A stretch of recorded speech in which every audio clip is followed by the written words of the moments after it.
Hello and welcome to another episode of the Pace in Space podcast right here on PickSwap Media. My name is Sean Barnard, here with my guy who is standing for today's episode. That is Sam Oshtry. Sam, how we doing? I'm great. Never a dull moment in the NBA. We've been off for a little bit since before Thanksgiving, so it's good to get back. And we have a lot to talk about Giannis related. A lot of great games in the NBA. We're also a quarter of the way through the season. Wow. Believe it or not. So we're gonna give out some stock up, stock down. We got a packed show today.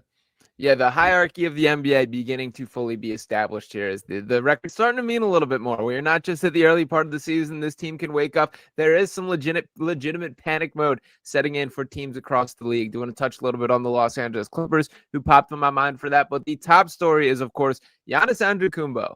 The beginning of the end feels like it is here in Milwaukee. As we got a report from Shams Charania yesterday that Giannis's agent is beginning to work with the team on figuring out what that next destination is or what are the right next steps for him professionally. This has been sort of a storyline hanging over really the heads of Milwaukee for the better part of the past two seasons. But Sam, what was your initial reaction when you did see these break out to the timeline and sort of been put out there in the way that it was?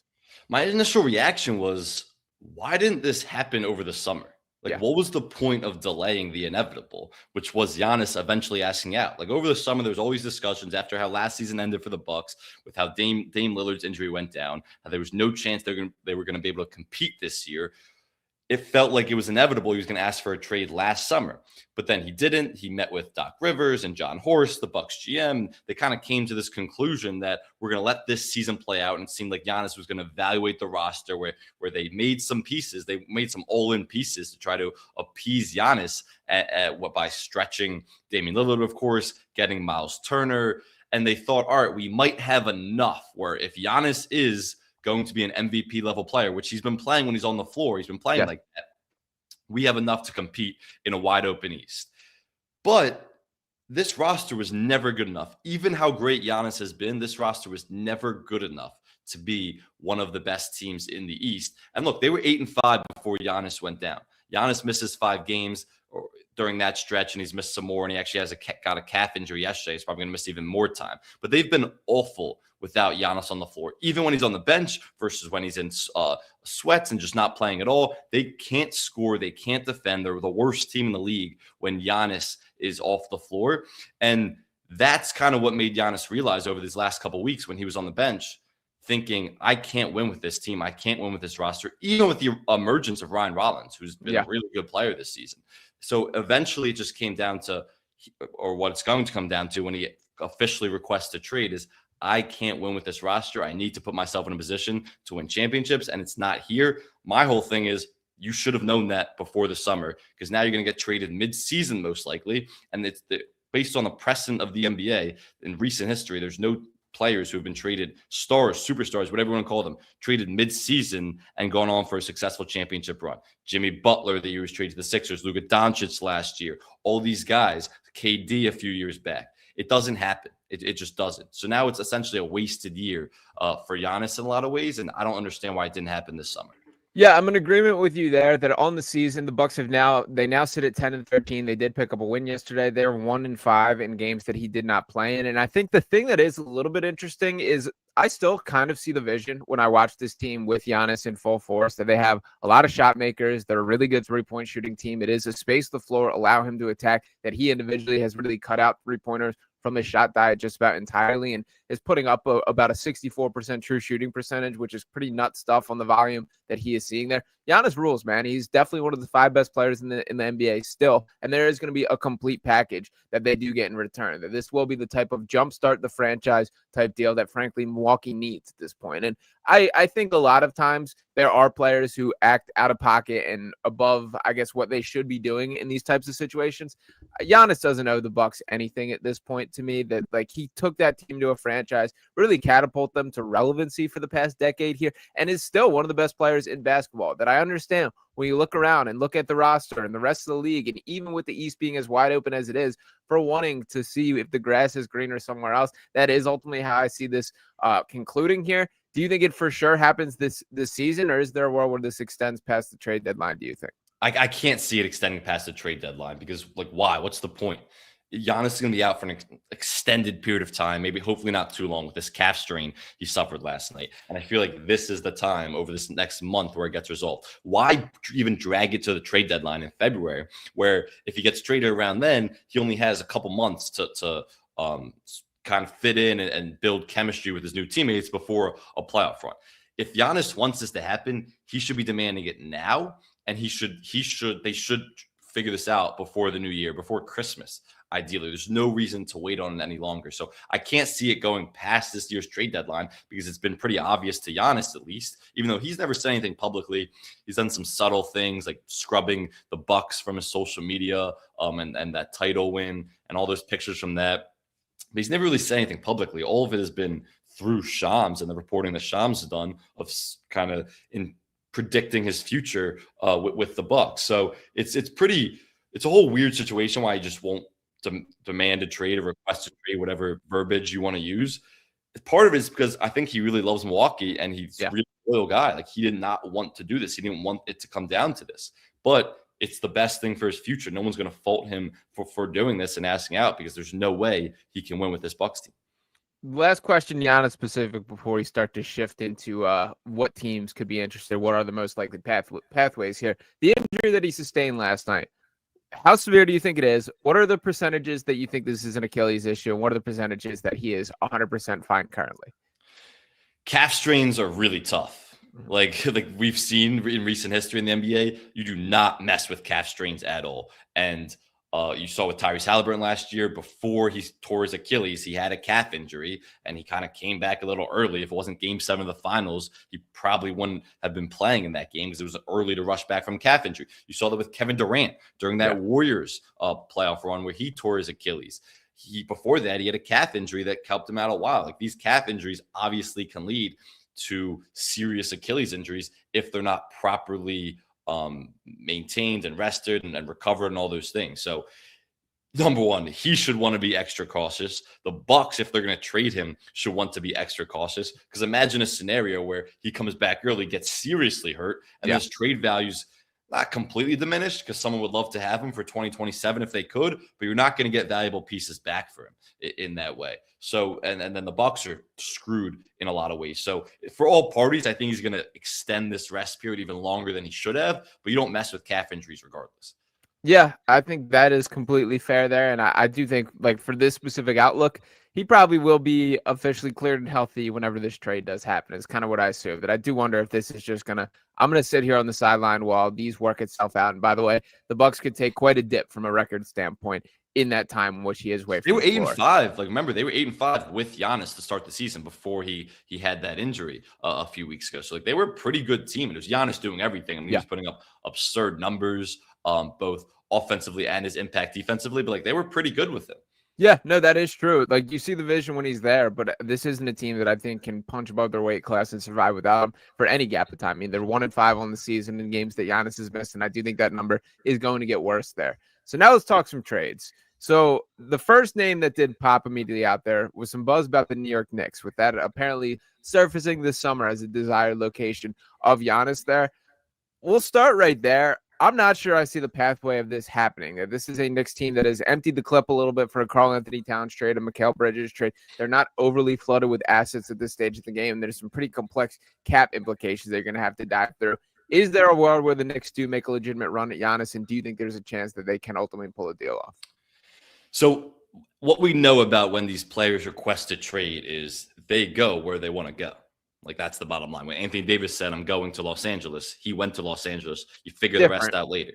When KD, but like, not really. Like, even KD, he'll give you a really short list of teams that he's okay with going to. James Harden will give you a short list of teams he's okay with going to. Actually, James Harden said, Daryl Morey sent me to LA to the Clippers. He got sent to LA to the Clippers, and Morey actually got a good return out of it in the end when you look at this point. But the point is that when players want to go somewhere, they go there. Like, the players run the league at this point. The agents run the league. I mean, so for each of those situations, like the Anthony Davis one you brought up, so he was going to be a free agent. So his leverage point was Pelicans, you either trade me to the Lakers or I'm going there to the summer. And ultimately, that's what they decided to do. For the James Harden stuff, that was not a seamless process there. That was, they held on to this guy forever, that he opted into his contract just so he could specifically get there because there was no salary cap, that Daryl Morey did the staring contest. We saw Ben Simmons holdout situation, that like it gets messy in each of these, that maybe at the push comes to shove, that there's some weight to what you're saying here. But I do think this one's a little bit unique in that he does have 2 more years on his contract, the third one being a player option for this. The Bucks can send him wherever they choose to. And I think, honestly, it is in the best interest of the franchise. You have to get like a full-scale rebuilding package. This is your chance right here.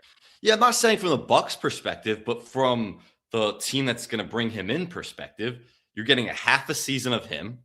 And then another season before he goes in free agency. That's not worth it for the haul that you would have to give up. So if Giannis says, I will not re-sign with you in 2027 when he's a free agent, then you're not going to trade up and give a haul for him. So that's how agents and these players control their destination. And that's what we've seen in past history. And that's what we're going to see with Giannis, especially we haven't even seen a player of Giannis's caliber really request. Yeah. Like KD's great. KD was great when he was requesting those trades. Harden was great. None of these guys were Giannis. Like, we have not seen a player of Giannis's caliber really ask out. And if, again, he hasn't officially asked out, but we all expect him to. Luka was the best player ever traded probably in recent history, but he didn't request out. So It was a different scenario. But so when a team or a player says, I want to go to these few destinations, he gets sent there. And maybe it's not one team says, oh, send me to New York. It's a few teams, like maybe the Knicks and the Hawks and the Heat are 3 teams I'm okay with. No other team is going to even give an offer up because they don't want to give up a haul to lose him in 2027. And that's what Giannis and his agent can say is, I'm not signing here, so you better not trade for me. And that's how these things work. And that's why superstars run the league at this point. So all that to say, and unless you got something else for that. Yeah, I would push back on that because I do think there are. That's what the history of the league has shown us. Like, there's no evidence of guys being sent somewhere they don't want to go. But Giannis is a bit unprecedented for all the reasons that you just listed out. Is like you can make a very legitimate case that this is the most star in his prime that wants to be traded that we've seen. And beyond just that, is Giannis is like a face of the franchise superstar in the way of you're playing Giannis basketball, that you are going to lean into his strengths, play that direction there. I think there are a lot of identityless teams out there that would look at this and say, we take the risk for a year and a half. Like, look at what the Raptors did with Kawhi when they made that trade. They knew that Kawhi was not re-signing. He could not be more open about it. They still took the swing. They won a championship, and I think all parties sign up for that. Yes, but it's what you have to give up, right? So if the team who's taking a swing like that has to give up 2028, 2029, 2030 draft picks, they're not going to do that knowing that Giannis might not be on their team next year and they just give up everything for Giannis, and now or in 2 years, and then we're an awful team again. Like, it's not worth that risk. Like, those players, Kawhi and all these other instances, didn't demand the package that Giannis is going to demand or theoretically would demand. Why the Bucks would trade him to one of these theoretical teams that we're talking about. So that's why it's different. It's like you can't give up everything. You can't give up your entire future, mortgage your future just to have Giannis leave in 2 years. So I'm the Bucks front office. I'm the general manager right now. You're the Knicks. All right, John. Yeah, I'm John Hornacek. What is the offer from the Knicks direction that I have to accept? I cannot hang up the phone right now. See, it's tough. Like, the Knicks don't have the best offer at all. That's what I'm saying. They won't have the best offer. The only way he really gets sent to New York is if he says, I'm going to New York and I will only play for the Knicks right now, or says like the Knicks and this one other team, because that's how it's going to happen if he really forces his way to New York, because they don't have the best offer at all. Let's break down the offer. If I'm picking up this phone, first off, I'm offering you Karl-Anthony Towns. Right. He's the centerpiece of a deal, of course. Yep. Then it's like really between one other starter, and you're going to say OG or Mikal Bridges. I would probably rather give up Mikal Bridges if Giannis is coming in, just because Mikal's been playing a lot more on ball, and he's been really good at it for stretches this season. But like, Giannis is a guy who plays a lot of point forward, so like Jalen can still play off the ball. You want a guy who's elite off the catch, which is what OG is. And of course, we know what he is as a defender too. So I'd rather have OG. I'd rather give up Mikal. But they might want OG. They might say Karl-Anthony Towns and OG Anunoby are the minimum that that we're going to allow. And the Knicks don't have a lot of picks in 2020s, but they do have a 2030 first round pick and a 2032 first round pick. So I'm also asking for those if I'm you, John Horst, the GM, from the Knicks. Now, if I'm the Knicks, I'm countering and saying, all right, you can have Karl-Anthony Towns. See, it was a nice year and a half we had you. And I'm saying I don't want to give up OG. I don't want to give up Mikal. Here, I'll give you Miles McBride. I'll give you Tyler Kolek, a nice young point guard, and I'll give you both of those picks. To that, you say what? That doesn't even come close to moving the meter, is what I'm saying. If I'm the Milwaukee Bucks right now, this has to be like a foundational. But like, so let's say it is Karl-Anthony Towns and OG Anunoby. That's what the Bucks want. Yeah. Why do the Bucks want that? That makes you a middling team, like a play-in team in the East. That's my point. I don't see the appeal from Milwaukee's perspective. Like, I'll use the Sixers for an example here. If we're talking about like VJ Edgecombe and Jared McCain as a starting point here, that fires me up way more if I'm Milwaukee, because this has to be like launching into a new era of Bucks basketball. And I'm not even certain that I would say that or do that from the Sixers perspective. I do want to dig into that. Yes, you would. Yes, I probably would. I actually was playing around with the trade machine yesterday, and I did Jared McCain, VJ, and Paul George for Giannis, and that works. And you are 100% doing that if you're the Sixers. You have to. You do have to there. I also think like Atlanta's a team that I think makes some sense. I think Toronto would get in the Milwaukee business, and that's a team that I think could piece something together with a more competitive offer. I do wonder if why wouldn't the Sacramento Kings send everything possible to bring this dude over and can put together what I think is a better offer than the Knicks do? I do think that Sacramento Kings? Correct. He would never go to Sacramento. He doesn't have a choice. He's being traded. He does have a choice, though. Like, he does. What superstar has ever been traded, especially one of his caliber, will leave even more leverage? But what superstar has ever been traded to a place they don't want to go? If you're the Bucks and the Sacramento Kings send you the best offer, but the Kings wouldn't do that. See, that's the thing. The Kings would never send an offer of that caliber, knowing that they would just lose Giannis, because they wouldn't have the pieces to even contend in the West with Giannis. Yeah, that's an organization that's never made a bad decision before, right? Of course they have. I mean, they're one of the worst organizations in basketball. But again, it's not going to necessarily be completely up to them. How about the Spurs? So what's the package if you're the Spurs? So it's probably they have the 3-point guard thing. I think Dylan Harper is probably the answer as far as like the foundational piece. You got to figure out the money, and it's probably like a Harrison Barnes is sort of like the salary filler. Dylan Harper is probably the prize that I would think Milwaukee would be most interested in, as I think makes the most sense for all parties there. De'Aaron Fox cannot be traded this soon into the extension, and I do think that they still want to give the Fox and Wemby a chance. That's probably the starting point of it, and then you're adding a couple of like the young guys around the edge, all of which, again, like not to just keep comparing this to the Knicks, but they've got a lot more of like intriguing young talent that is, again, what I think should be the driving force for Milwaukee's angle. I think the Spurs could put together a package. Yeah, I think the Spurs could put together one of the best packages, honestly. The question is, if you're the Spurs, Giannis and Victor Wembanyama would be ridiculous together. Yeah, that would just be absurd. The question is, if you're the Spurs, do you want to break up this young core that's been really good to start the season? And we're going to talk about the Spurs later when we do some stock up, stock down stuff. But they're 7-2 without Wemby and without Stephon Castle for most of that stretch. And Dylan Harper just came back a few games ago, but he's been only playing 20, 25 minutes a night since he came back a few games ago. So this Spurs team has been really good. And why would you want to break up this young core? I get it. The appeal of Victor Wembanyama and Giannis Antetokounmpo playing together would be absurd. I mean, that would be honestly as must watch TV a team since I can't remember the Warriors when they had KD, when they were just one of the best teams of all time. That front court duo would be ridiculous. But if you're the Spurs, you are building something. You don't have absurd salaries right now. You don't have an absurd payroll because you're paying these guys like Stephon Castle, Dylan Harper, recent draft picks, Wemby even, not absurd amounts of money because they're young and obviously they're on rookie contracts. So why do you want to bring in a guy who's going to eat up so much of your salary? This is Zach Slogoff. My fault. Play the voicemail. But why do you want to eat up so much of your salary cap for I get how good he is. I think my point that I'm trying to say is just I don't think it's worth breaking up the young core. I'd rather see this young core build and develop together. This is why. Break it up. this is why I think you do it, is I don't think you can treat Victor Wembanyama with a normal timeline of player. That I hope this is not the case. But we are not certain that this dude body lasts the way that a star, I hope, does. And I do hope we get to see a full career for this dude.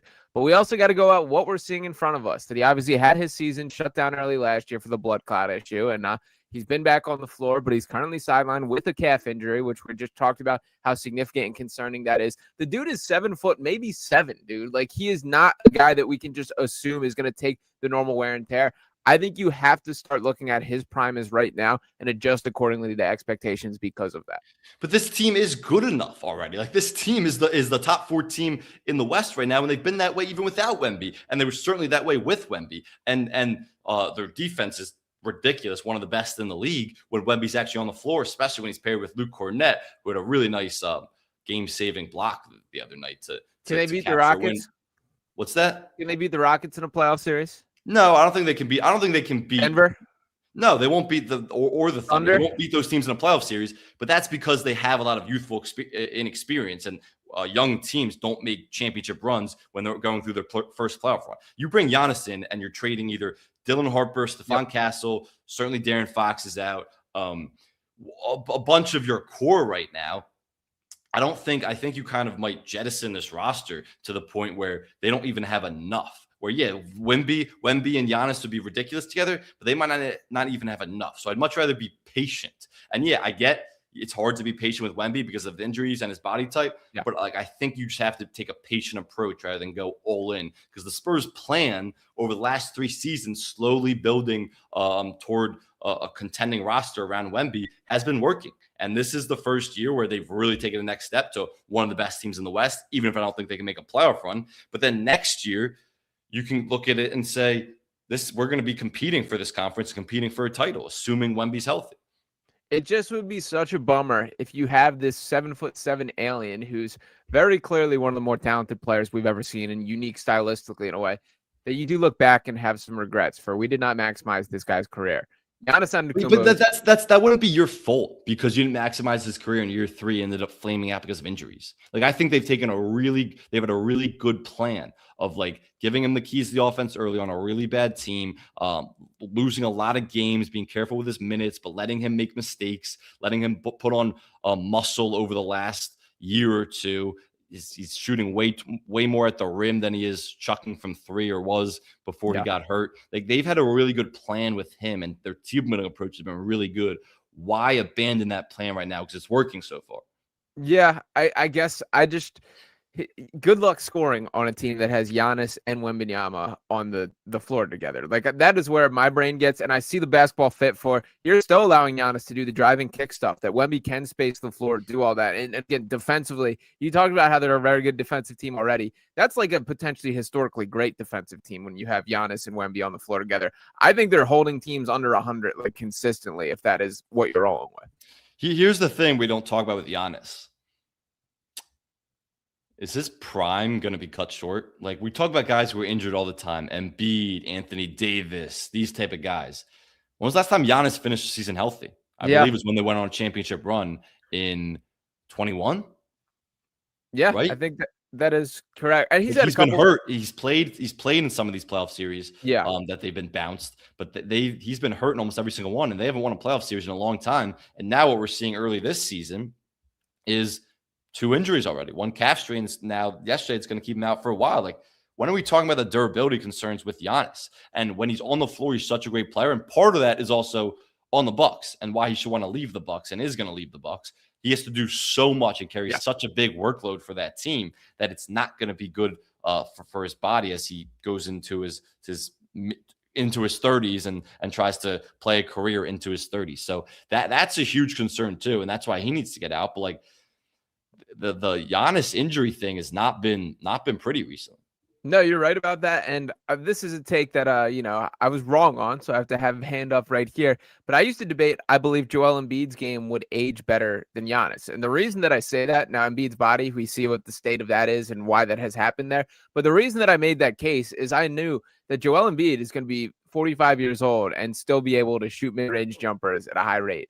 there is a world to me where we see Giannis's just game sort of fall off a cliff when he loses a little bit of that strength and athleticism, and a guy that just needs to be relentless in attacking the rim. That still plays right now. He absolutely is still that guy. But is he going to be when he is 34, 35, and, looking at, like, his game is so predicated on his I strength. think anybody, Yeah. just to your point, I think anybody's game would translate better than Giannis's because his game is all like bruising and just being creating an absurd driver and getting to the rim and being really aggressive and getting to the free throw line.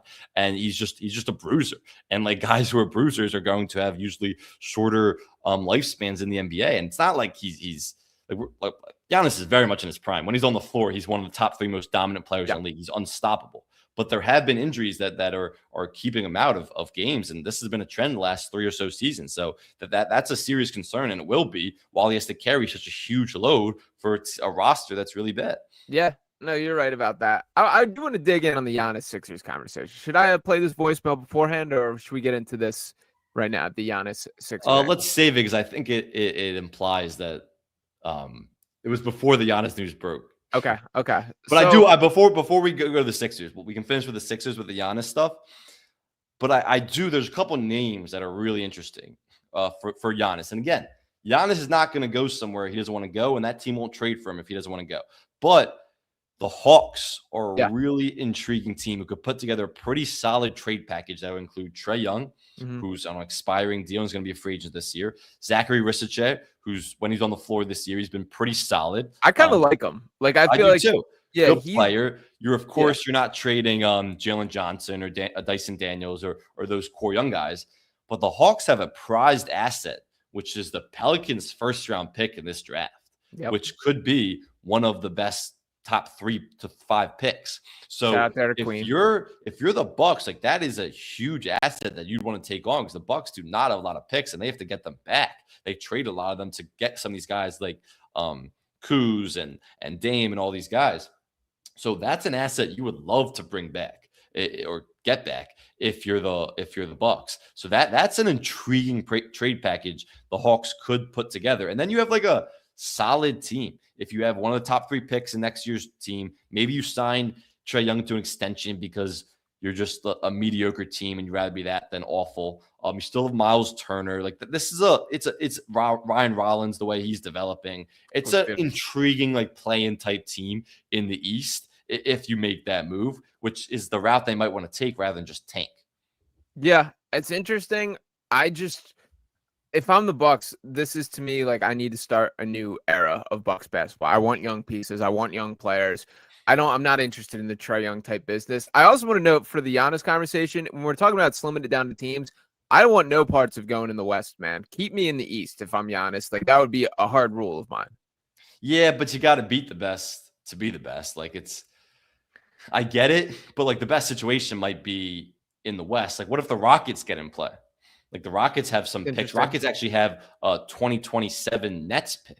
Yeah, plus like an Amin. Like I seriously think if I'm Milwaukee, top priority for me is getting a young player that I believe could be like a potential face of the franchise or all-star caliber, like an Amin Thompson type of deal. That's something that does move me a little bit. 100%. Amin Thompson is a guy you would give up. And that pick, that Nets pick in 2027, which the Rockets have, which is also going to be a very high pick. So those are like real packages, and the Rockets might consider that. I mean, they've been playing really well right now, but like you pair Sengun and Giannis and KD together, and I would want to keep Reed Shepherd, and they have some younger guys too. They give up like Terry Eason. Like they could put a really good package together if they wanted to, and that should be a place that Giannis wants to go to from a living lifestyle perspective and just like I want to contend for a championship perspective. That's a place I would 100% want to play. By the way, the Oklahoma City Thunder could just outbid everyone if they want to, too. I don't think it'll happen. I don't think they should. But the fact that has to like loom in the back of the conversation is just absurd. Yeah, I mean, they can put the best package together by far, and it wouldn't even be a detrimental package to them. No. I think if you're the Bucks, you call the Thunder and you say like set the price.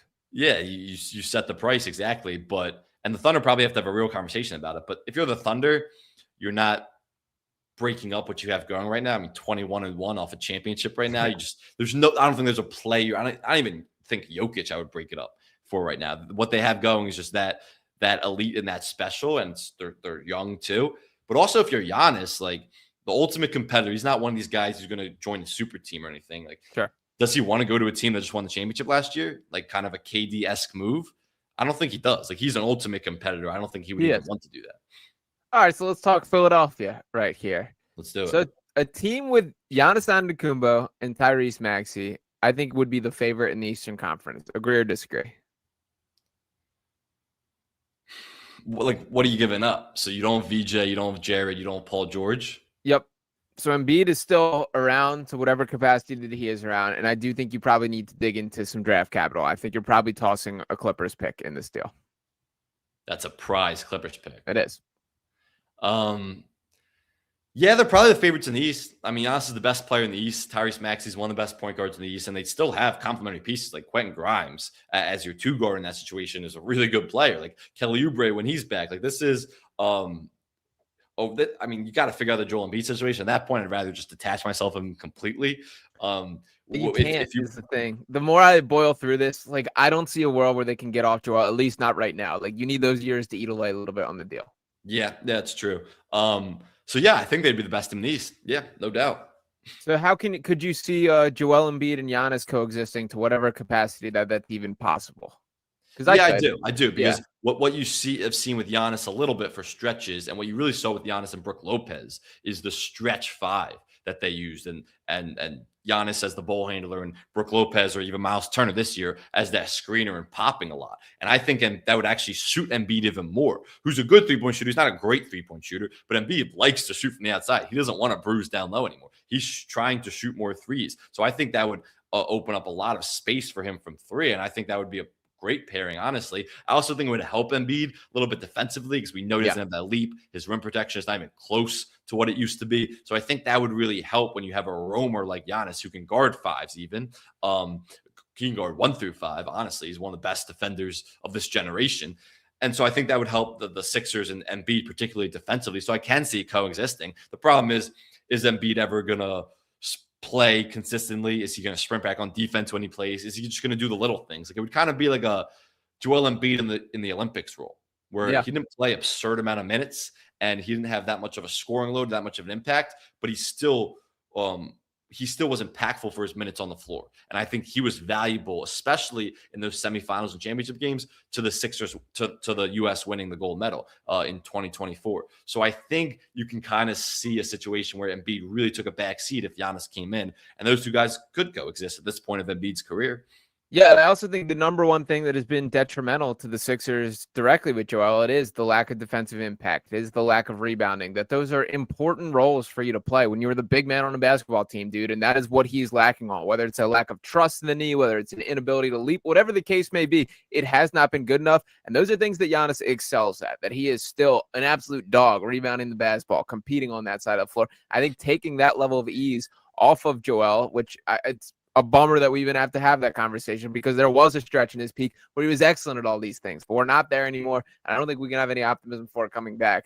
I do see a pathway where this works. Now, I will say what you're sacrificing, I'll keep it at this. What you're sacrificing is sort of this future that I'm very excited about, that I do see a pathway to VJ Edgecombe and Tyrese Maxey being the best. Come on. Like, I get it. It's VJ Edgecombe. Everyone's excited about him. They're going to be electric backcourt. It's Giannis Antetokounmpo. You get rid of VJ, say nice 20-game run. It was fun while it lasted. You were getting rid of him in 1 second for a generational player in Giannis.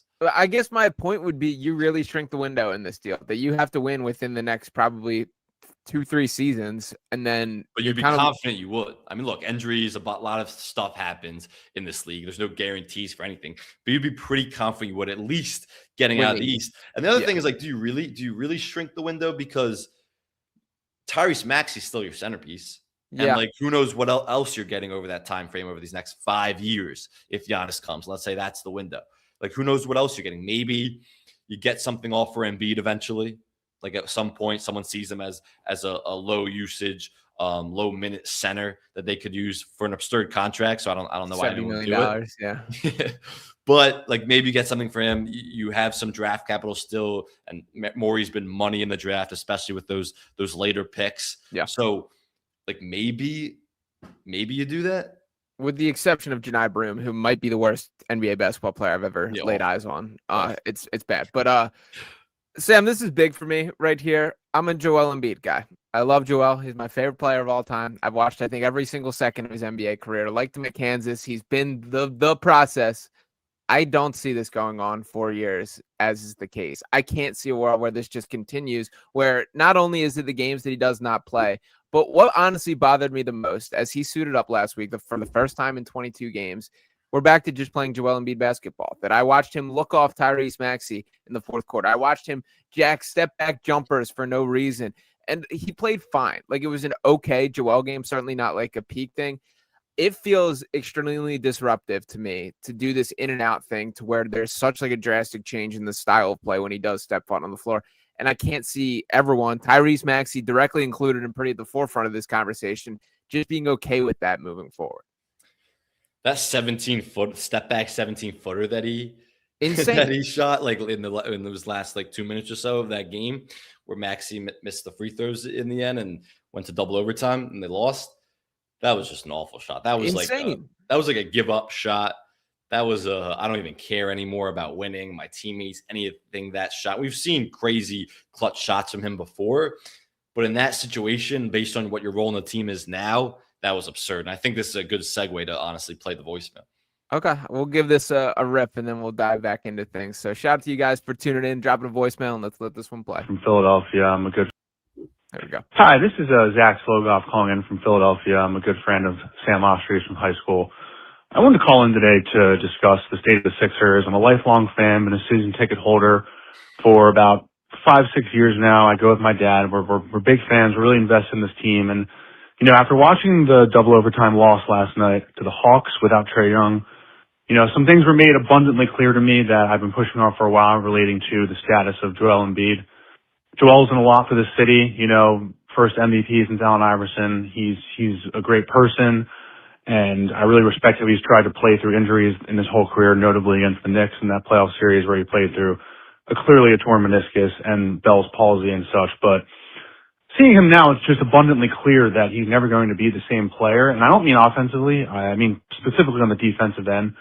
The amount of second chance points that we let off based on offensive rebounds and the lack of shot contests from Joel on defense in the paint really were made clear as we got to overtime and then even the end of the fourth quarter. He was just really tired. And I know that, you know, he's still working towards getting into basketball shape, but, you know, I just don't see how a guy like him is going to be able to anchor a championship team when, you know, we see defense wins championships. You know, the Oklahoma City Thunder, like Isaiah Hartenstein and the rest of their centers, Chet Holmgren, like that's like a big reason why they won the championship. And when I noticeably am watching my team play and the guy who's been an MVP, and I'm thinking to myself, we need to get Adem Bona in there because he's actually going to grab rebounds and contest shots and get blocks. That's a problem. And so I'm not saying Joel's career is over. You know, I think he'll be a great 20-plus point per game player for as long as he decides to play. But his time as an elite defender and elite shot blocker are over. And in a time where rebounding, especially in the last game, was made so clear. The reason we lost that game is because we couldn't get a stop on defense because we couldn't get a defensive rebound. And so I'm of the mindset now, as I think a lot of Philadelphia fans have been for a while, and I've finally just come to the point where, you know, I think we need to trade him. And I know that, you know, his value's not as high right now, and we got to hope that he keeps playing to keep getting that value back up there so teams can see. I think if we were to package him with McCain, we'd be able to get a pretty solid return. Obviously not the same kind of return we could have got a few years ago, but, you know, I look at a team like the Minnesota Timberwolves, and I'm not saying I'm the biggest Rudy Gobert fan, but Jared McCain and Joel Embiid for Rudy Gobert and a pick, like, I don't know who's saying no to that. A lot of Sixers fans would hate that, but at least Gobert's on the floor and playing, and at least he's a good defender. Before we answer the voicemail, there's got to be a way that we don't have to show the screenshot. Yeah, I apologize. I did not double check that there. We've done it before without showing the screenshot. My fault on that. I dropped the ball there, but nonetheless, we will. Wait, let me answer that. Let me answer that real quick. The beard? No. Go ahead. I'll tell you who's saying no in that. It's the Timberwolves. Why would the Timberwolves ever sacrifice? And look, they're 12th in defense right now. They're not some great defense this season just yet, but over the last couple of years with Rudy Gobert, they've been one of the best defenses in the league. And why would you sacrifice that for Joel Embiid, who would make your defense substantially worse? Like the rim protector that Rudy Gobert is now compared to Joel Embiid, that gap is massive at this point. So why would you? And it's a guy that's barely even available. So I'll tell you who'll say no. The Timberwolves are absolutely saying no to that deal. If you're the Sixers' perspective, at this point, I do it. Like at this point, I'm at the point where like I don't even understand the value Joel Embiid brings to a basketball team when he's playing once every couple weeks and just trying to get his conditioning back almost every single time he's playing. It's not worth it for the development of the young players. It's not worth it for the organization. It's not worth it for the fans anymore. I'm completely about cutting ties with Joel Embiid, whatever that takes. And I mean, even if it's a tiny asset at this point. So if you're bringing in Rudy Gobert, absolutely, if you're the Sixers, you'd love to do that. It would elevate your defense into top 10 in the league. This pains me, this conversation, Sam Oshtry. I hear you. And to the point of the voicemail, I totally agree that Hawks game specifically was sort of a turning point for me. That like movement wise, I thought he looked pretty okay out there, but he wasn't even trying defensively. He wasn't even trying to get up for rebounds. There was one in overtime, which just dropped right in front of him that turned into a Hawks offensive board and put back there. That just can't happen. Like that is unacceptable, regardless of if you have an MVP next to your name, however many All-Stars you've gone through. It just has to be better than that. He looks like Nikola Jokic on the defensive end. Like he is a cone out there for what he brings to the table, and that isn't acceptable. Now, my selling point, what I've always pushed back on, is the reason that the Nuggets have found success is they found an Aaron Gordon.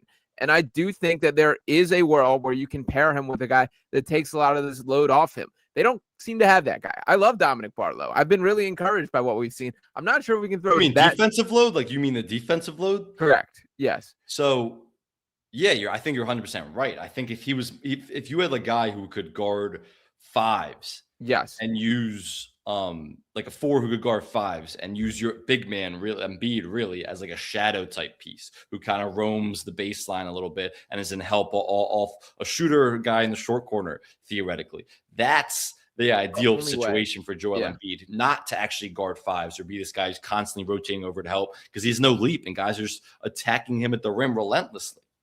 Yeah, that's the only way I can see it working. Now, with that said, it's not the easiest thing in the world to find a guy that can do that. There's a pretty limited number of those players, and they're very desired out there. Like Miles Turner, you can kind of make the case who the Bucks obviously gave up like a ton to get and had to jump through a bunch of financial hoops. I also like the selling point that I've sort of talked myself into with Joel is I do see the pathway to this team still winning a lot of regular season games, being as guard dominant as there are. I do think that they're going to hit some struggles in the postseason when it is all on Tyrese Maxey and Edgecombe and the game slows down, that it is not worthless to have a guy that can still roll out of bed and give you 20 points against just about any matchup in the half court right there. But I do think that defensively is the larger concerns at this point, and I don't really have like a solution other than like it just has to be better, Joel. It just has to. Yeah, so we appreciate the call, Zach. I'm all about the camp of trading Embiid for anybody right now. His value is so low across the league. Who is taking on that contract? Who's taking on the damaged goods? He's rolling in like minutes before tip-off for some of these games. Always has. He's also like, is he on the bench? Is he not on the bench? Nobody even knows when he's not playing, I'm saying. Is he even with the team? It's just been a disastrous situation. And this was happening last year. The beginning of last year, got called out. Like a guy who's won an MVP and has been a vet in this league at this point was called out by Tyrese Maxey for consistently showing up late to things. It's just, it goes beyond basketball and the health at this point. There's no reason. And yeah, he's done a lot for the city. The sacrifice, the MVPs, the good moments, even though not a lot of good moments in the playoffs, the good regular season moments, the 70 points, all that stuff. Put in the Louvre, I don't care. It's over. Like it's over. I probably didn't even pronounce that right. It's over though. Like you got to completely cut ties with this guy for the betterment of your franchise and the players in that locker room. So I am a bit of an Embiid apologist and defender. I can acknowledge that here. A lot of these issues. There's nothing to defend. How does an Embiid defender? And I'm not accusing you of this, but like, what is there to defend anymore? Because he's still a caliber of talent that you cannot cannot coach. And I'll say is he like, he's a great offensive player. Like, yes, he can give you 25 on a bum knee, but he doesn't bruise down low anymore. He doesn't have like the mid-post like footwork kind of that he used to, where he creates space. That's not an automatic jumper anymore. He certainly Still struggles at times. We've seen this season to pass out of double teams. He's not the offensive player because of his aggressiveness and I guess his lack thereof aggressiveness. He's just not the player that he once was. So yeah, he can give you 25 because he's uber talented, but he's not some like otherworldly offensive talent anymore. No, I hear you, and that's kind of where I'm at. If this is what it is, then there's a problem. Because I was really encouraged at the start of the season, the way that every single game he started to look better, and then all of a sudden the knee swells up. He takes 22 days off, and we're sort of back where we started to an extent. Basketball's a rhythm sport, man. You have to play a lot. You have to be in the flow, be on the floor regularly. And for a guy like Joel, that's especially important. He isn't a dude that can just be sidelined for 2 weeks, step back in, and look like he has not missed a step. He needs to be playing regularly. He needs to be within the flow, within the rhythm for him to be like a positive asset here. And I thought we had finally got there during the first stretch of games where, okay, I'm seeing a guy that's actually impacting the game positively. That was not the case in that Hawks matchup. And I agree. I think Dembona should have been the guy that played overtime. And if I'm Nick Nurse, this is the other thing that I think needs to shift. Just treat this guy like a basketball player. That I understand he's MVP. I understand he's making $70 million. I understand that this is the franchise to an extent here and has been for the past decade here.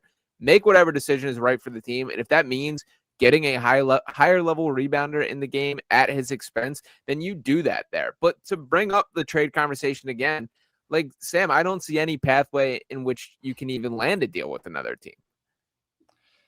Yeah, obviously he's a diminished asset right now. And there's no way that I could really see him increasing his value at this point. It's just, I don't know. Maybe there's a team that just next year doesn't have a lot of players on the payroll and is just willing to take. It's going to need to be another problem player is what it's going to need to be, like your problem for my problem type of deal. Yeah, honestly, he's a negative asset at this point where you would have to attach someone else to Embiid for someone to take him on. 100%. Which is just insane that we're at that level right now. But maybe you do that. Maybe it's worth it where you do that where, I don't know, someone really likes Justin Edwards and you attach a Justin Edwards to him. I don't know what team would really like Justin Edwards, but maybe there's a scenario because he is a negative asset right now. And it's just how do you keep paying this guy for this many years? To put it out there, the contract, he's making $58.1 million this year, $62.7 next year, and then has a player option in 28-29 for $67.4 million. That's a ton of money, dude. That player option is crazy because every team, whether he's on the Sixers or another team, will want him to decline that, but he would obviously accept that because he's going to have a chance to make even half of that annually in whatever his next deal is. And by the way, I see these comments a lot about the medical retirement. Just to give how that works, for starters, it has to be a full calendar year before the guy does not play before you can even apply for that. So that's a lost year because of it. Then 2 independent doctors have to come in, evaluate him, and say, yeah, this dude medically cannot play basketball. It's not safe. And to be honest, we're not there with Joel. He's not going to pass that. But he's not to the point. He's certainly hampered, but it's not detrimental to this guy to play basketball. He's got 67 million reasons why he should continue attempting for these next 3 years. We're not going to end up going down that path, even if it you can make the case that would be very beneficial to the franchise. Yeah, it's just sad at this point because this was obviously an MVP, a staple of the franchise. If I had told you after that Raptors loss to Game 7 to the Raptors, where the Raptors eventually won the championship and Embiid was in the tunnel crying, if I told you that they're never going to make an Eastern Conference Finals, you would have called me crazy, and nobody would have believed that at that point. And that was 2019, and now we're 6-7 years later. And it's sad we're at this point. Yeah, it is. Do you think there's any chance that he can get healthier than is currently the case? Nope. 0. Nope. Wow. There's nothing. It would be a true miracle if he ever got healthy over a 3-month stretch and was playing at forget MVP, let's say a top 30 player in the league level. There's no scenario of what we've seen based on what we've seen in the last 2.5 years. So let me bring up this conversation then. To tie it into Giannis once again, we're now fixing a problem that Joel Embiid is the salary filler in that deal. Paul George is not. We're still talking VJ Edgecombe. We're still talking Jared McCain. We're talking a Clippers pick. You have your foundation of the future. You have 2 young guards that could be cornerstones for this franchise. You have a really valuable draft pick, and you just got to take this money along with it. Do you say no to that if you're Milwaukee? I'd rather want Paul George. Yeah. What if So it's I don't know if I'd pick? say no to that necessarily, because like if you're trying to be like mediocre or I don't know, sell tickets or whatever, and you still have a young duo that you feel confident about, and VJ Edgecombe and Jared McCain, or even though they like Ryan Rollins a lot, so that would kind of be He interesting rules. if they'd want those guys. But like Embiid still can sell tickets like when he's playing. I mean, I say that, but it's like who would buy a ticket, never know if he's actually gonna be playing or not until 10 minutes before tip, because his own team doesn't even know if he's playing 10 minutes before tip. So it's tough because like I'd rather have Paul George if I'm Milwaukee, but I also would maybe do that if it's that Clippers pick you're including too, which is going to be valuable in a couple of years. And then if you're the Sixers, you're talking about you got a starting lineup of Giannis, Paul George, Quentin Grimes, Maxey, and then whatever you want to do with that. Kelly Oubre probably is the answer. I'm liking what I'm seeing from Don Barlow. I'm intrigued as that being a potential long-term thing there. They got to give him a standard contract. I mean, you still have Trent Watford. You still got Drummond off the bench. Like that is, I would say, the favorite in the East if you make that. Yeah, I mean, Giannis is the best player in the East by far. Yeah. So yes, I would. I mean, Maxey Giannis pairing would be unbelievable. That athleticism and speed, that pick and roll combo, they would be unbelievable together. So that would absolutely be the favorite in the East. I do have my theory for when this Embiid stuff does fall apart. If we're heading down this pathway, though, I for the first time was kind of noticing it during that Hawks game. I think Maxey's sick of it, man. And if I was him, I certainly would be too. And I think that is the type of issue or beginning to grow that does actually cause from a change internally in the franchise. Yeah, but again, like I was been talking about, I think you're 100% right. I mean, Maxey's the one that called him out in a team meeting last year. Yeah. And there was like a report this week that I don't know why it was going viral on Twitter or something, that this is Maxey's team. He's now the face of the franchise. Yeah. Like, no shit. Of course. Yeah. Maxey's been the face of the franchise the last year or so. Of course, he's the best player on the team. He's the face of the franchise. He's the guy that represents this team and does it really well, from not just how he plays, but how he acts and who he is as a person. So this, of course, is Maxey's franchise. Where have you been? It's not even a question. Every single person, the Sixers and the city of Philadelphia and the entire United States of America who knows anything about the Sixers believes that this is Maxey's franchise.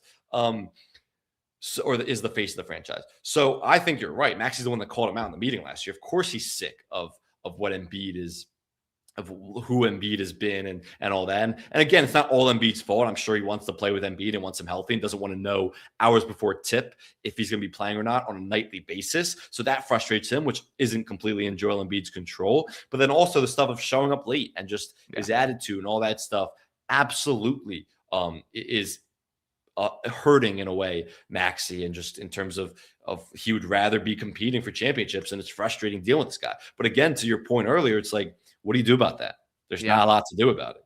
Yeah, and Maxey deserves better, man. Like he just deserves more than that. Like this dude has done everything the right way, has answered every single question possible. So I that has been something that has been weighing on me, as if we're actually looking for a change to happen here, that's the sort of situation that I think could increase that there. But we'll zoom out a little bit from the Sixers world as we begin to wrap up here. Couple stock up, stock down that I know you had in mind, Sam Oshtry. So let me throw it to you first here. What do you got for me? So let's start with a couple stock up. Okay. Let's start with the Boston Celtics. Your championship pick, by the way. That's right. Just give them a ticket to the dance. Eastern Conference wide open. They're playing great ball. They are playing great ball. They're 7-2 in their last 9 games, and their last 2 wins are against the 2 favorites in the East, which is the Cavs and the Knicks. And Jaylen Brown is just not being talked about enough as an all NBA level player, which is what he's playing at right now. He's been incredible. His efficiency is up. He's not turning the ball over as like that much, where we're considering how much responsibility he has as the primary ball handler right now. He has been getting to his mid-range spots and drilling it from the mid-range. Just three balls looking good. He's getting to the rim, getting to the free throw line. He's been incredible for this team. At 42 the other night for the Celtics in a win. He's been everything the Celtics would have hoped he would be in Jason Tatum's absence. And Derek White hasn't really been as good as I thought he would be this year. Like when you give him more usage, he's more of a guy who plays off of other superstars, plays off the catch and all those things. They don't like Simons either. They don't like Simons. They're barely playing him. Yeah. I mean, like you would have thought he would have a real bench role as a 6-man guy. They're barely playing him. He's getting some minutes and has performed well, but he's not a guy that they're really high on. But Peyton Pritchard. Yeah. Peyton Pritchard's playing really well too. And how about his story and where he's come from? A guy who was who requested out of Boston because he wasn't playing at all and wanted an opportunity, and then makes a real impact on a championship group. And then last year, of course, had a little bit of breakout year, and then this year he's been phenomenal in a much bigger role. So the Celtics have been really good. Yeah, I'm in agreement there. And shout out my guy Jordan Walsh, who sort of turned into their defensive stopper. Dude, that dude's everywhere on a basketball court defensively. He's the man. So, yeah, I'm still continuing to be in on this Celtics team. I think where the biggest root of where we differed on this, I still believe Jason Tatum is coming back this year. Look. I mean, I don't think there's been any new developments. He's dunking. The Celtics might be better positioned. I do think the Celtics are like a Jason Tatum away from really winning the East, because they've been that good over these last 10 games or so. But again, it's like it shouldn't be up to Jason Tatum. Mm-hmm. Yes, you were. And the front court depth hasn't even been an issue because they have this rim protection by committee approach, and their like ball pressure has been really relentless. So that kind of masks some of your rim protection issues. So it hasn't been like rebounding was really bad to start the year, especially defensive rebounding. They were one of the worst teams in the league, but they've been much better during this winning stretch. And so it hasn't even really been an issue, the front court depth. But back to Jason Tatum, shouldn't be up to him. Like if he gets finally healthy, completely cleared in late March, your body recovers way faster than your mind. It's going to be a real mental hurdle to get over to actually play in meaningful basketball games. Like if he's finally playing at the end of the regular season in April and into the playoffs, and that's his first stretch of basketball after tearing his Achilles, where he'd be more of a guy who plays off ball, plays more off the catch, not really a role he's played the last few seasons for the Celtics team when he's been their best player. That's a really hard adjustment mentally. And I just don't know why, even if he's begging for it, I don't know why the Celtics would put him in that situation. And physically too, it's like, why risk it? It shouldn't be his decision, even that he'll be begging to play whenever he's cleared, because of course he wants to win, be out there with his teammates, compete for a championship. And they really would be a Jason Tatum away from potentially winning the East. But that's not the conversation. It shouldn't be. You have to take a long-term approach with this. If he's medically cleared, I see no reason why not to give it a chance. The dude's built for it. The dude's wired. You better believe that mental hurdle he's been working through clearing every single day since then. That I believe Jason Tatum is wired like that he's going to be ready. Yeah, but like you can say that he's working through clear. It doesn't matter until you get off the basketball court in live action in front of tens of thousands of fans. Like that's just completely different. And you're thinking about how you're moving and all this stuff. It's just impossible not to clear that, or to clear that quickly psychologically. It's something that will always be difficult. Not always, but will be difficult for the first couple months of whenever he returns. And that's going to be the case regardless of when it is. So might as well rip the Band-Aid off is the way that I look at it there. If he's healthy, you give him a chance, and then that Celtics team has a chance is what I'll lock in. So I like that. My first stock up, I finally believe, man, the Los Angeles Lakers. I see the vision. Wow. I was skeptical. Because that's my stock down. So give your pitch. Really? Okay. Yes. Well, I was skeptical of like, they still don't have enough interior production. I thought the DeAndre Ayton stuff was going to be pretty fake here.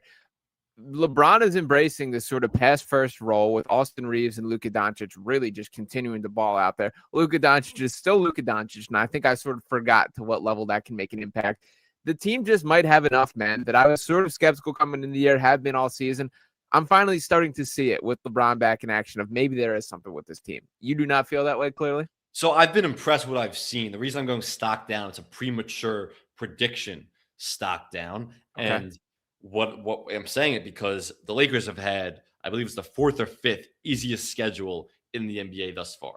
I mean, they have played no winning teams over this start to the season. And if you want to be accurate with it, they've played, I believe, 6 winning teams over this stretch, or in the month of November, teams with winning records. They went 2-4 in those games. So they haven't been overly impressive against winning teams. They've just been beating up on really bad teams. They had the Jazz a couple times that when LeBron's return happened. So I think you're going to see them start to trend down and lose a lot of games where I don't think they're going to be in position in a couple months from now to be competing for that 2 seed where they are not behind the Thunder. I think when the Nuggets get healthy again, when the Rockets, even the Spurs, when Wemby comes back, Stephon Castle comes back, I think the Lakers are going to take a dip, and it's nothing offensively. I mean, Luka Doncic is one of the best offensive engines in basketball history.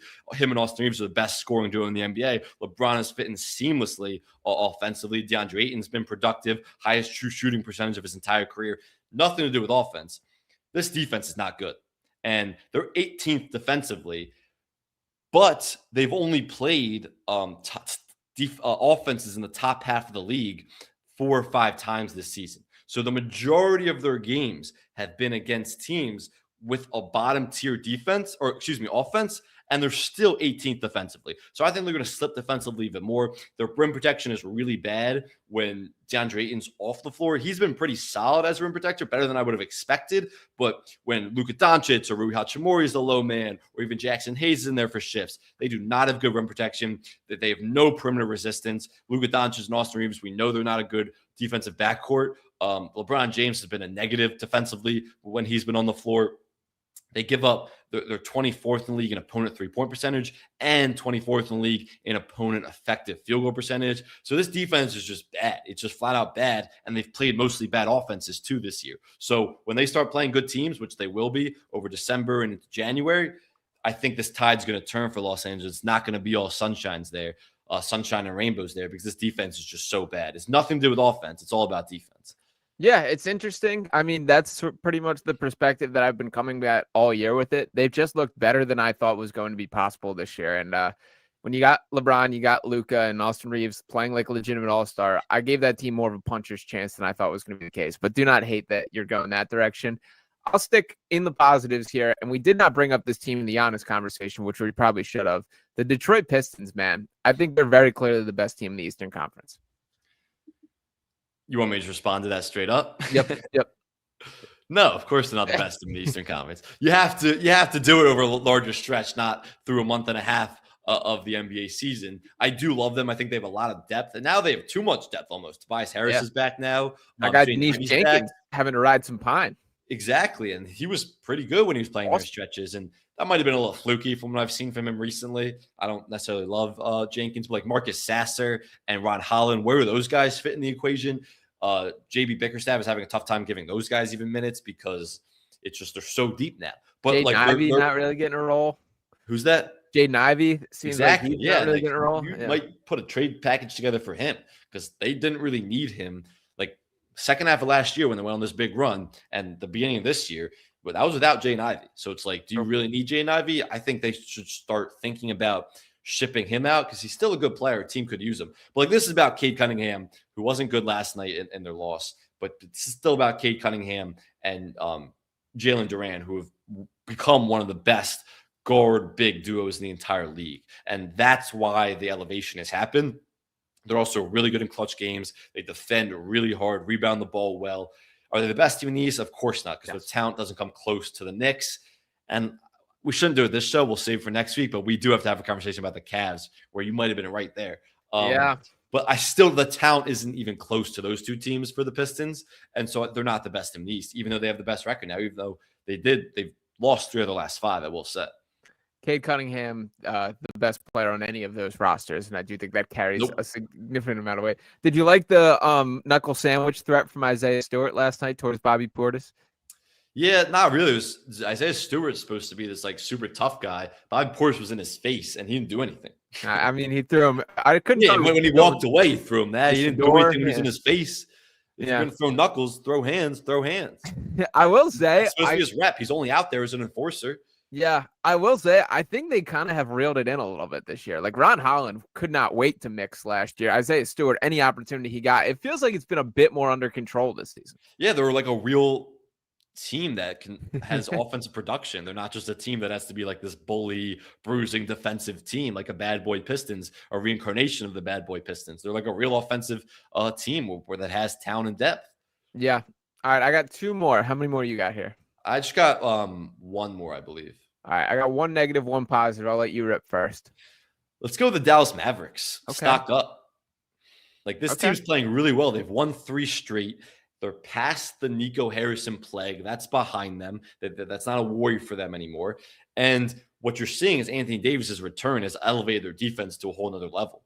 So that Anthony Davis's return is one big factor, and he's been pretty good. He's had some dominant nights, typical Anthony Davis that we're seeing out there. It's the maturation of Cooper Flagg is the second thing, where he's not shooting threes at all really anymore. Very rare where he attempts threes these days. He is getting to the rim. He's operating in the mid-range. He's an excellent mid-range scorer. He's good finisher around the rim. He's cutting a lot more from what I've seen. I've been really impressed with the maturation of Cooper Flagg, and part of that and why he's been more effective as a scorer, and he's scored 20 plus in 3 straight games now, is because they might finally have a point guard. And it's not D'Angelo Russell or Kyrie Irving's return. It's the two-way guy, the undrafted rookie, Ryan Nembhard, the brother of Andrew Nembhard, out of Gonzaga. Ryan Nembhard has been awesome. He had 15 points and 13 assists last night. He's been a real floor general out there, putting Cooper Flagg in positions to succeed. And so if he's a real guy that can play, this isn't like a fluky stretch, and he can play throughout the whole season, they have this point guard. We don't have to put the ball in Cooper Flagg's hands to play the one a lot, or D'Angelo Russell's hands a lot to play the one who you can't play him for long stretches. This is a real thing and a real development where it's like there's some excitement brewing again with this Mavs team. Yeah, it's interesting. I'll say in like the overarching thing, and for starters, I love Nembhard, man. I loved him at Gonzaga. I can't believe that he went undrafted. That this was a dude that like Crazy. I what his brother did too. Yeah, and it just like I could always see it. Like I could always see the pathway to him impacting. It's about time he's getting an opportunity. I still think in the overarching takeaway, I think it's been pretty insane the trajectory that they've put Cooper Flagg on as far as like his usage in the offense. I understand conceptually why Jason Kidd did it. It's very similar to the Giannis pathway. I just think Cooper Flagg is too polished for that to be the case. And it also feels like I was watching the Clippers Mavs game. I think it was Friday night there. It feels like the game plan is basically like it's either Cooper Flagg on ball and go create something, or it's go sit in the corner, or he just has to sort of hunt for offensive rebounds and make something happen. Like, I still don't like the way that they're using Cooper Flagg. You still see the talent shine through. He's going to be awesome, like, and is awesome right now. I just think they got to do a better job with their number 1 overall pick still. I think it's been better how they're using them and putting him in positions to kind of come off pin down, some flare actions, all these things where he's getting off the catch and kind of ripping and going. But I also think, forget how the Mavs use. I think he's made a more concerted effort, whether that's part of the coaching staff or whoever's telling him to, or he's getting to the rim more, and he's not settling for jumpers as much. He is getting to the rim, getting to his spots in the mid-range where he's really effective, good footwork there. So I've been more impressed with what I've seen from him recently. Yeah, it's interesting. I'm rooting for that. Like the Mavericks fans deserve a little bit of excitement, man. And like I saw the players of the month or players of the week this week across the NBA were Jalen Brunson and Luka Doncic. And it's like, I just can't imagine being a Mavericks fan, man. Absolutely brutal there. So shout out, they got a little something going for them. All right, one more positive and one negative for me. The positive, the Toronto Raptors, dude. I've been a skeptic. I still kind of think this is a little bit fake, but I can't deny how connective that they look defensively, the amount of just playmaking and passing, the way the ball pops, Brandon Ingram playing like incredible basketball, like looking like the all-star that he flashed to be for a stretch of his career here. It's reaching a point where I feel like I have to acknowledge it. I can't just act like this is, going to cool off at some point. Toronto may have a little bit more cooking than I thought would ever be possible. Yeah, I've been impressed with them. They're one of the best transition teams in the league, and that's because they're just getting out and running, and they're just playing at a really fast pace, whether defensive rebound, live ball turnover, whatever it is. They want to get out and run and create an advantage that way. So they've been really effective in transition. They have this egalitarian approach almost where it's like everyone wants to get involved. Yeah, how about that? Can you spell that one, Mr. Spelling? I don't think I got that one in the bag. Everyone, like they really make a concerted effort to get everybody involved. Like everyone touches that rock, and everyone kind of contributes in a way. And like they have a really good bench, one of the best benches in the league. You talk about Jamal Sheed coming in and all these guys who are making a real impact. They've slipped a little bit since RJ Barrett went out, who's been good, and that kind of concerns me. It's like if one of these key players, RJ Barrett, Brandon Ingram, goes out, Scotty Barnes, they kind of not the whole thing falls apart, but it certainly isn't what it is when it's whole. Like they're one of these classic teams who is greater than the sum of its parts, because theoretically they shouldn't be this good based on the players they have on this roster, but they're playing together and they're really good defensively. Scotty Barnes is an underrated defender at this point. He's one of the best defenders in the league. He can guard 1 through 5 essentially, certainly 1 through 4. They switch everything almost. It's just this Raptors team has been really impressive. I don't know if it's fake in the sense that like they're gonna make the playoffs. I think they're gonna be above the play, honestly. Yeah. Are they one of the best teams in the East that can really compete for a title? That's probably a stretch. Agreed on all parts there, but I did want to give them a little bit of love. I've been pretty negative towards Toronto. To finish with a little bit more negativity here, the New Orleans Pelicans, man. It's ugly. They're not fun to watch. They're not a good basketball team. The Zion trade stuff is back in it. I watched Jeremiah Fears get ejected from 2 consecutive games this weekend for getting in the face of Jimmy Butler and Luka Doncic, which don't get me wrong, I love the fearlessness, but maybe pick a little bit more targets in maybe your range of a player. Jeremiah Fears is, words there. You love the fearlessness. Fearless. So shout out. The Zero Fears jersey is still awesome. I still believe in Jeremiah Fears. I still like the long-term vision with Derek Queen. It's going to be forever indefensible, the fact that they traded an unprotected first-round pick to go into this type of season. Yeah, I think as a collective, media, NBA fans, whatever it is, can we stop bringing up the trade when we talk about the players on the Pelicans roster? Because they didn't make the trade. And it's a disservice to the rookies, Jeremiah Fears and Derek Queen, who look like awesome prospects right now. And Jeremiah Fears, I've been impressed with him. I thought he was a really athletic, obviously he was really athletic coming out of college. He was good pick and roll ball handler, operator. He made the right reads. The shooting, to me, is why I was not really high on him. And it's because he's was an awful three-point shooter. He's shooting almost 37% from three this year on a decent amount of attempts per game. So that's improved. He's been great. He's so athletic and get to the hoop at will. We've talked about Derek Queen relentlessly on the show. He's awesome. So they have a good foundation. It's just everything else has just been disaster. Trey Murphy had a big game the other night, but it's just Zion Williamson's out again. And it's talk about guys who have diminished value at this point, who are essentially negative assets. Where are we at the point where who's taking on Zion in that contract? And if they did, if the Pelicans want to give him up, which they should, and should have sold high on him a couple of years back, do they have to? Is he also a negative asset where you have to attach someone else to trade Zion? Now he's injured again. He's going to miss an extended period of time. And it's a disaster for this Pelicans team and disaster for him. What a disappointing career. I mean, you just remember the war room that the Pelicans had when they got the number 1 overall pick and realized that they were going to be drafting Zion Williamson out of Duke, and how disappointing it's been since then, his career. When it's all said and done, one of the more disappointing number 1 overall picks, considering the expectation, in a long time. There's some number 1 overall picks who are busts, like Anthony Bennett, but you never really expected that much from Anthony Bennett. That was kind of a reach for that pick. Wasn't a great draft class. Zion Williamson was supposed to be this franchise-altering talent. And he was when he's actually playing, but it's just been all injuries and health concerns and out of shape, conditioning concerns, all this stuff. And so it's been embarrassing, honestly, and it's been sad. But just to flip that, it does give room for Derek Queen and Jeremiah Fears to get a lot of reps to develop.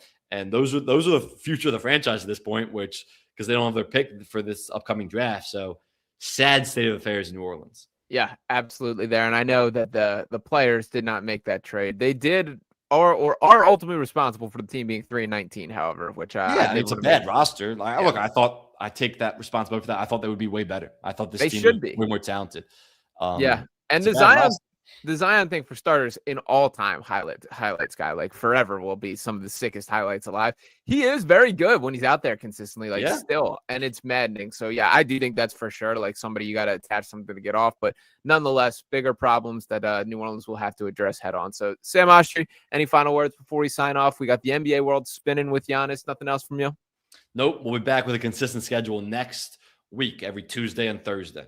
Yep, we'll be back in action. Apologize, going away a little bit this week, so juggling a couple things. But appreciate you guys for rocking with us today. Make sure you smash that subscribe button wherever you're listening at, whether it is on PickSwap Media, YouTube, on Spotify, Apple Pods, wherever, any of our socials there. Appreciate you guys for tuning in. For me, for Sam Oshtry, we'll be back talking with you next time right here on the Pace and Space podcast. Peace.